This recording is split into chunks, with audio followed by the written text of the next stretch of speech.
SVF কেন তাণ্ডবের কোনো অফিসিয়াল অ্যানাউন্সমেন্ট আনলো না? মানে তুফানের সময় মনে করে দেখো, শাকিব খানের একটা এরকম বন্দুক নিয়ে লুক এবং একটা মোশন পোস্টার ইত্যাদি চলে এসেছিলো। তাণ্ডবের সময় সেটা কেন হচ্ছে না? এই জিনিসটাকে তোমরা কেউ ভেবে দেখেছো? এবং তাণ্ডবের সময় সবথেকে বড় তাণ্ডবের কনফার্মেশন কী হয়েছে, মেগাস্টার শাকিব খান তিনি কিন্তু অফিসিয়ালি তাণ্ডবের কথা নিজে জানিয়ে দিয়েছেন নিজের অফিসিয়াল পেজ থেকে। মানে তুমি যদি শাকিব খান লেখো তাহলেই কিন্তু তোমরা দেখতে পেয়ে যাবে ঈদ আসছে বলে কথা, শাকিব খানের ছবি আসবে, এটাও খুব স্বাভাবিক, বরবাদ আসছে অলরেডি, কিন্তু তারপরেও তিনি একদিন আগে এই পোস্ট তিনি নিজের পক্ষ থেকে করে দেন। রায়ান রাফি বসে আছেন, শাকিব খান রয়েছেন, এবং সেখানে কিন্তু চুক্তিপত্র হচ্ছে আর কি, লেখালেখি চলছে, সেই সমস্ত জানিয়ে দেওয়া হয়। এবার চোরকি যে পেজটা রয়েছে, গেট রেডি ফর তাণ্ডব ইজ দিস ঈদ উল আধা, এখান থেকে কিন্তু পরিষ্কারভাবে বলে দেওয়া হয়েছে, মানে যে টাইমে তুফান এসেছিলো সেই টাইমেই তাণ্ডব আসবে। দেখো, আমি বারবার বলে এসেছি, এই কথাটা বারংবার বলতে ভালো লাগে আমার নিজের, যে রায়হান রাফির আমি বিগ ফ্যান, সিরিয়াসলি। রায়হান রাফির মানে কাজের আমি ফ্যান, আমার খুব ভালো লাগে রায়হান রাফির সিনেমা, বিশেষ করে দারুণ বানায় রায়হান রাফি এবং প্রেজেন্ট করতে পারে শাকিব খানকে পুরো, রাক্ষস জন্ম নিছে, গিলা খাবে পুরো, সেই क्या चाहिए तेरे को পুরা দেশ, সেরকম একটা ডায়লগ ছিল, দারুণ লেগেছিল। মানে সবসময় তো মানে তারা বলছে যে হ্যাঁ আমরা এই জিনিসগুলোকে থেকে ইন্সপায়ার্ড হয়ে করেছি, তো ভালোও লেগেছিলো। তুফান ছবিটা আমার খুব ভালো লেগেছিলো। তো রায়হান রাফি রয়েছে, রায়হান রাফি নিজের স্টোরিতে দিয়েছে, নিজে কনফার্মেশন করেছে, বাট অফিসিয়ালি কোনো অ্যানাউন্সমেন্ট ভিডিও কেন এখনও অবধি তাণ্ডবের আসছে না? তার একটা বড় রিজন হচ্ছে, আমার যেটা মনে হয় আমি সেটাই তোমাদের সাথে শেয়ার করি। তো এই একটা বড় প্রশ্ন তৈরি হচ্ছে না, যে বরবাদ ছবিটাকে চেপে দিচ্ছে তাণ্ডব।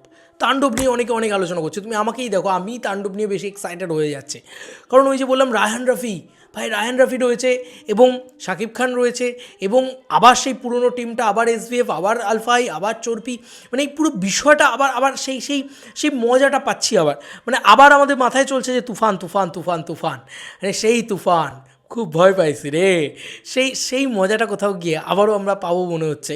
সেই কারণেই কিন্তু আমরা এতটা উৎসব করছি, তাই না? ভালো করে ভেবে দেখো। তো ইতিমধ্যে দাঁড়িয়ে আমার যেটা মনে হয় যে এই কারণেই হয়তো এত ওভার হাইপ হয়ে গেছে অলরেডি, বা তাণ্ডব নিয়ে এত এত এত বেশি হাইপ হবে, যেটা বরবাদকে চেপে দিতে পারে। এটা প্রোডাকশন হাউসরা হয়তো নিজেদের ভিতরে আলোচনা করেছেন বা বুঝতে পেরেছেন, যে কারণে কোনো অফিসিয়াল অ্যানাউন্সমেন্ট ভিডিও নিয়ে আসেননি আফটার বরবাদ। তো আমার মনে হয় দুটো প্রোডাকশন হাউসের ভিতরে, দেখো বরবাদের প্রডিউসার আলাদা, তাণ্ডবের প্রডিউসার্সরা আলাদা, তো তাণ্ডবের টিমকে বরবাদ টিম হয়তো রিকোয়েস্ট করতে পারে, বা বরবাদ এবং তাণ্ডবের টিম তারা দুজনেই এটা মানে এই সিদ্ধান্তে আসতে পারে যে আমরা একটা জাস্ট কনফার্মেশন করে দিই, কিন্তু আমরা আপাতত কোনো অ্যানাউন্সমেন্ট ভিডিও নিয়ে আসবো না, এটা একটা হতে পারে।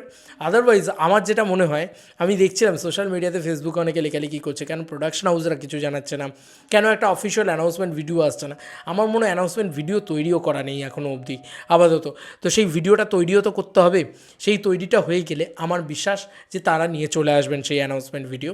তবে আফটার রিলিজিং বরবাদ আমার এটাও কোথাও গিয়ে মনে হচ্ছে, কারণ বরবাদের হাইপটা তো নষ্ট হয়ে যাবে। এখন দেখো, রাজকুমার যে প্যাটার্নের ছবি ছিল বা যে ধরনের ছবি ছিল, সেই ধরনের ছবি কিন্তু তুফান ছিল না। তুফান কিন্তু মোর গ্যাংস্টার, মাসি, অ্যাকশন ছবি ছিল। এবার বরবাদও যে ধরনের ছবি, বরবাদও কিন্তু ব্রুটালিটির বাপ বরবাদ, এই কথাটা বারবার বলা হচ্ছে, বা প্রচুর বেশি ব্লাডশেডস, অ্যাকশন ইত্যাদি রয়েছে। আবার তাণ্ডবও তাই, তাণ্ডবও তো অ্যাকশন ছবি, বড় ছবি, মাস ছবি। তো এর মধ্যিখানে দাঁড়িয়ে এইবার দুটো ঈদের দুটো ছবি, এবার কোন ছবিটা কোন ছবির থেকে মানে শাকিব খান ভার্সেস শাকিব খান হয়ে যাক, এটা কোনো প্রোডাকশন হাউসই চায় না, তাই না? এবং শাকিব খান নিজেও চাইবে না। তো সেই কারণেই আমার কোথাও গিয়ে মনে হয় যে এই কারণেই হয়তো এখন অবধি অফিসিয়াল অ্যানাউন্সমেন্ট আসেনি। তোমাদের কার কী মতামত এই এন্টায়ার ভিডিওটাকে নিয়ে জানিও কমেন্ট সেকশনে। চলো বন্ধুরা, নতুন কোনো ভিডিওতে দেখা হবে, ব্যাপারে।